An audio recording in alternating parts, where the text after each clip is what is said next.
লোকসভা নির্বাচনের আগে ব্যারাকপুরের ভাটপাড়া তৃণমূলে বড় সড় ভাঙন। ভাটপাড়া পুরসভার 10 নম্বর ওয়ার্ডে তৃণমূল কাউন্সিলর সত্যেন রায় তৃণমূল ছেড়ে যোগ দিলেন এবার বিজেপিতে। গত মঙ্গলবারের সন্ধ্যায় তৃণমূল পার্টি অফিসে ঢুকে সত্যেন রায়কে মারধর ও পার্টি অফিসে ভাঙচুর চালায় স্থানীয় তৃণমূল কর্মী দেবরাজ ঘোষ ও তার দলবল, এবং এরপরই বুধবার রাতে ফের তৃণমূল কর্মী দেবরাজ ঘোষ সহ তার দলবল সত্যেন রায়ের ভাই স্বপন রায়কে বেধড়ক মারধর করে বলে অভিযোগ উঠছে।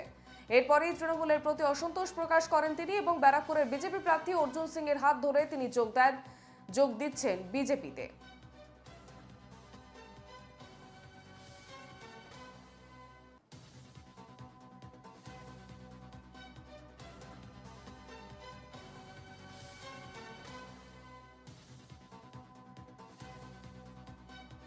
আমাদের সঙ্গে টেলিফোন লাইনে রয়েছেন প্রতিনিধি দেবপ্রিয় সরকার। দেবপ্রিয়, সামনেই নির্বাচন এবং তার মধ্যেই ভাটপাড়া তৃণমূল কাউন্সিলর তিনি অর্জুন সিং এর অর্থাৎ বিজেপিতে যোগ দিচ্ছেন।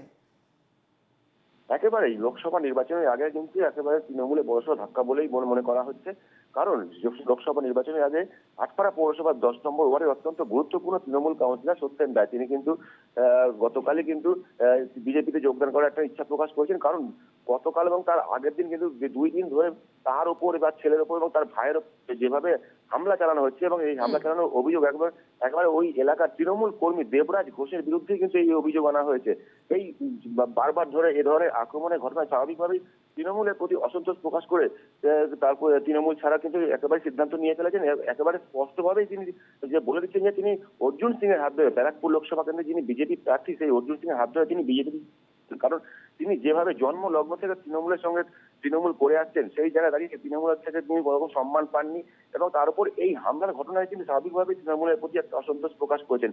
সেই জায়গায় দাঁড়িয়ে কিন্তু লোকসভা নির্বাচনের আগে তিনি একেবারে বিজেপিতে যোগদান করবেন এবং বিজেপি হয়ে কাজ করিয়ে তার নিকটতম প্রতিদ্বন্দ্বী তৃণমূলের পার্থভূমিকে হারানোর একেবারে তিনি প্রস্তুতি নিয়ে চলেছেন। এবং সব মিলিয়ে কিন্তু এই মুহূর্তে দাঁড়িয়ে ভাটপাড়ার রাজনৈতিক পরিস্থিতি কিন্তু যথেষ্টই উত্তেজনাপূর্ণ তৈরি হয়েছে পরিস্থিতি এবং লোকসভা নির্বাচনে এই তপ্ত পরিস্থিতি যে শাসক দলের পক্ষে অত্যন্ত কিন্তু ক্ষতিকারক বলেই মনে করছে রাজনৈতিক মহল। ধন্যবাদ দেবপ্রিয়।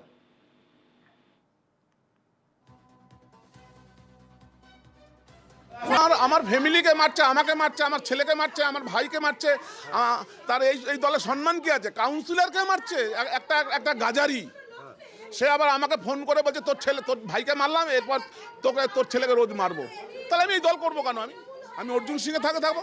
যত চোর দেখতে পাচ্ছেন না, এই দল ঠিক করবে। আমরা এতদিন বলতাম না, মনে মনে এই হতো লোক বলতো চোর চোর চোর, ঠিকই বলছে। এই দল চোর, এই তৃণমূল দল। যে আমার দলে থেকে আমার দলের কাউন্সিলর আমার দলের দলীয় অফিসে বসে সে যদি সারাক্ষণ আমার দলীয় প্রার্থীর বিরুদ্ধে বিবৃতি দেয়, সেটা কোনো রকমভাবেই দল এটাকে মেনে নেবে না। স্বাভাবিকভাবে কোনো দলই মেনে নেবে। আমার দল তার ভাবমূর্তির কথা বিবেচনা করে তাকে সেন্সার করেছে। সমস্ত রকম নির্বাচনী প্রক্রিয়া থেকে তাকে দূরে সরিয়ে রেখেছিলাম। তাদের একটা পারস্পরিক ঝামেলা ঘটনাচক্র, হয়তো ছেলেটি আমার সঙ্গে রাজনৈতিক দল করতো, কিন্তু দল এগুলো এন্ডোর্স করে না। সেও অলরেডি গ্রেপ্তার হয়েছে। আমি প্রথম দিন থেকে বলছি তৃণমূল কংগ্রেস এখন দিশাহারা হয়ে গেছে। সত্যেন রায়কে আজকে ভাই মার খাওয়ার পরে আমি খবর পেয়ে আমি ওকে বলেছি কি আমি তোমার বাড়িতে আসছি। আমি ওকে রিকোয়েস্ট করব একটাই কথা, কি এই দলে থেকে তোমার পরিবার কোনো সম্মান আর থাকবে না। কেন এই দল মাতাল ডাকাত গুন্ডা বদমাশদের কাছে চলে গেছে। ও বিচার করুক, ও কি করবে, ওর পরিবারের লোকেরা বিচার করুক।